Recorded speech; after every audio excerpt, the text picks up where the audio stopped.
Hi, everyone, and welcome to a new episode of Days Podcast along with a new video. I want to thank you guys so much for liking, subscribing, viewing, watching, and listening. I truly appreciate it. I wanted to make sure you guys know that I will be making story time episodes and videos alike as far as for Patreon and Spotify exclusively. I will be making sure that there is more free content as well as we have been doing and will continue to do. So, we have been talking about a lot of R&B female artists. So today I wanted to step away from the females a bit. Let's talk about the men, as far as artists alike too. Um, so we are going to talk about Chris Brown's debut album, Chris Brown. So let's get into it. So Chris Brown is the debut album by Chris Brown, released on November 29th, 2005 through Jive Records. The production on the album was handled by multiple producers, including Scott Storch, Cool and Dre, Oak Felder, Brian Michael Cox, and The Underdogs, among others. The album also features guest appearances by Joel Santana, Lil Wayne, Bow Wow, and Jermaine Dupri. Chris Brown was supported by 5 singles: Run It, Yo, Excuse Me Miss, Give Me That Remix, Say Goodbye, and Poppin'. The album was a commercial success and it was a commercial success and debuted at number 2 on the US Billboard 200 chart, selling 154,000 copies in its first week. It has been certified triple platinum by the Recording Academy at the 49th Grammy Awards. The album earned Chris Brown his first 2 Grammy Award nominations for Best New Artist and Best Contemporary R&B Album. So, this was a big deal. There were young girls and women alike loving this, at the time, young guy. And, young man, I should say. But it was something because he was and still is talented. And he wanted people to know that I can sing, I can dance. And of course, in the future, as he was emerging, to also be an actor. So um, it became something more than what people were expecting when it came to his first album, because there was a lot of R&B male artists that were coming out in the peak of this time as well, or emerging from not being around in a while. Because there were R&B artists that were there, thereafter, that came before, So, but at age 13, Brown was discovered in Virginia by Hit Mission Records, a local production team that visited the gas station where his father worked while searching for new talent. Hit Mission helped to arrange a demo package under the name of C Sizzle and approached contacts in New York. Tina Davis, senior A&R executive at Def Jam Records, heard the demo package that Brown's local team had sent to Def Jam, and among the artists contained in the CD, she was impressed by Brown with his track Whose Girl Is That? Davis later had Brown auditioning in her New York office, and she immediately took him to meet the former president of the Island Def Jam Music Group, Antonio L.A. Reid, who offered to sign him that day. But Brown refused his proposal because Reid wouldn't talk to his mother. Brown then started to sojourn in Harlem, New York to seek a record deal. The negotiations with Def Jam continued for 2 months and ended when Davis lost her job due to a corporate merger. Ooh. Brown asked her to be his manager, and once Davis accepted, she promoted the singer to other labels such as Jive Records, J Records, and Warner Brothers Records. I knew that Chris had real talent, says Davis. I just knew I wanted to be a part of it. Okay. According to Mark Pitts in an interview with Headquarters, Davis presented Brown with a video recording, and Pitt's reaction was, I saw huge potential. I didn't love all the records, but I loved his voice. It wasn't a problem because I knew that he could sing, and I knew how to make records. Brown ultimately signed with Jive Records on Christmas Eve of 2004. Brown stated, I picked Jive because they had the best success with younger artists in the pop market. I knew I was going to capture my African American audience, but Jive had a lot of strength in the pop era as well as longevity in careers. At the time, he dropped out of 10th grade at his Essex High School in Virginia in favor of tutoring.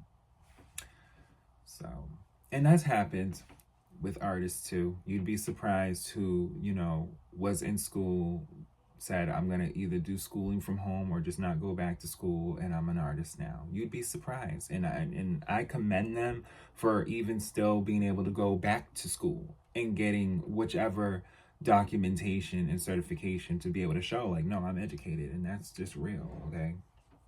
A lot of times you just got to do what you got to do. Okay. Brown developed the concept for the album along with Mark Pitts and Tina Davis and began recording it in Miami, Florida. The singer worked with several producers and songwriters, Scott Storch, Cool and Dre, Sean Garrett, and Jazzy Faye among them, commenting that they really believed in him. In 2023, Brown described working on his first album as a learning experience. The singer worked on 50 songs before coming to a final 14 tracks, being to be included on his to be included on his first album. Brown co-wrote half of the tracks. Okay, so he also is a writer.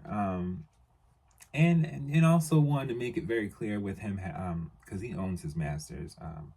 He has been able to say that too, and rightfully so. You always want to own everything, regardless if it's promotion. Like when it really adds up, it adds up. Like you want to own everything. I'm telling anyone ever, when it comes to anything you do, you created it from the ground up. Even with me, own it. Just own it. Okay. I write about the things that 16-year-olds go through every day, says Brown. Like you just got in trouble for sneaking your girl into the house, or you can't drive, so you steal a car or something. The whole album took less than 8 weeks to produce. Brown's original intention on the album was to both rap and sing on the records, but Pitts convinced him to stick to just singing.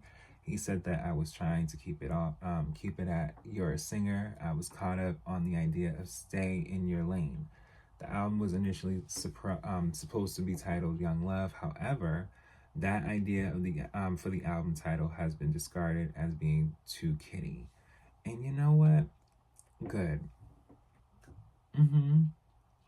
Because a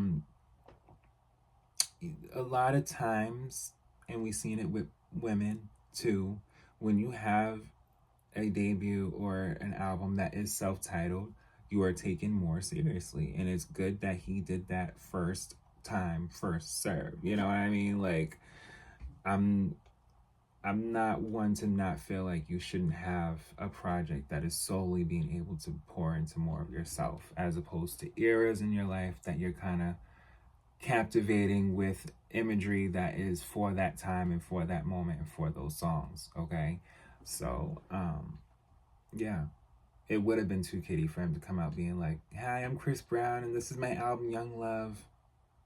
That doesn't sound like, no. Hi, I'm Chris Brown and this is my new album, my first album, Chris Brown. Like, that sounds right?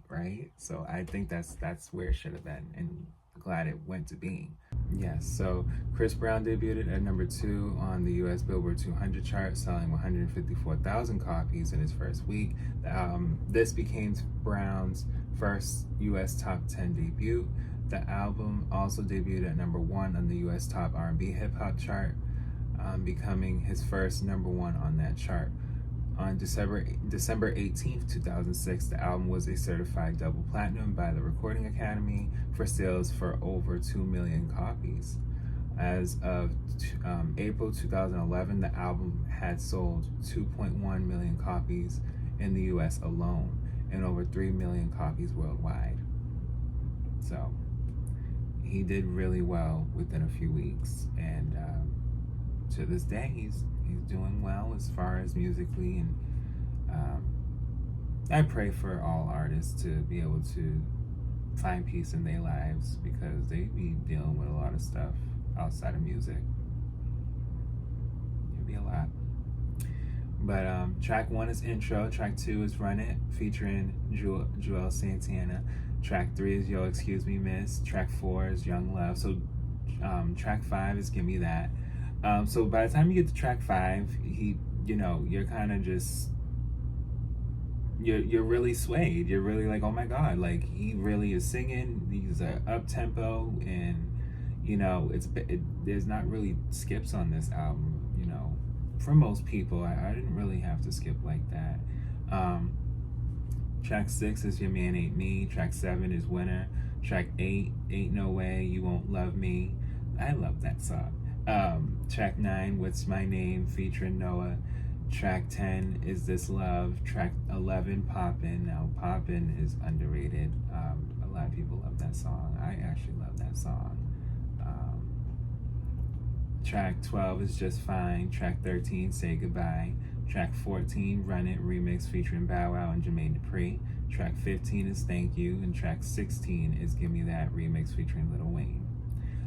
Yes, so the 2006 reissue of the album includes 2 bonus tracks, So Glad and Seen the Light featuring Rico Love. But like I said, it did well, and overseas, people were peeking across the country to be like, oh, well, this is cool, and the music videos that he had for the singles themselves helped, because we were in such a peak of a time where people really were starting to want to see the artist more rather than just listen. Because in the 90s, you really just had to listen, try and get your ticket to see them live. We didn't have YouTube.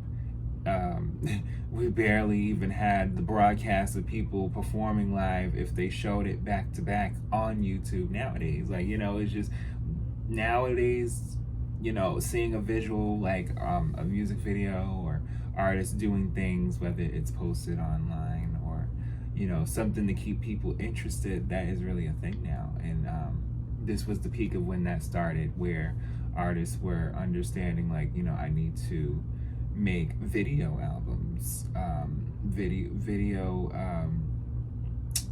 bonuses, if you will, with DVDs, and there was a lot of them. Artists were actually releasing compilations of music videos as a DVD set of just, this is where I've been, all of them, they all were, but they were limited.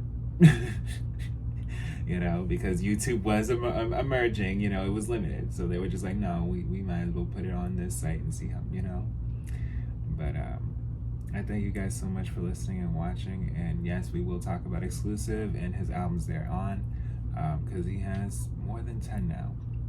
And this is almost 20 years old. So, thank you, and I'll be back with more.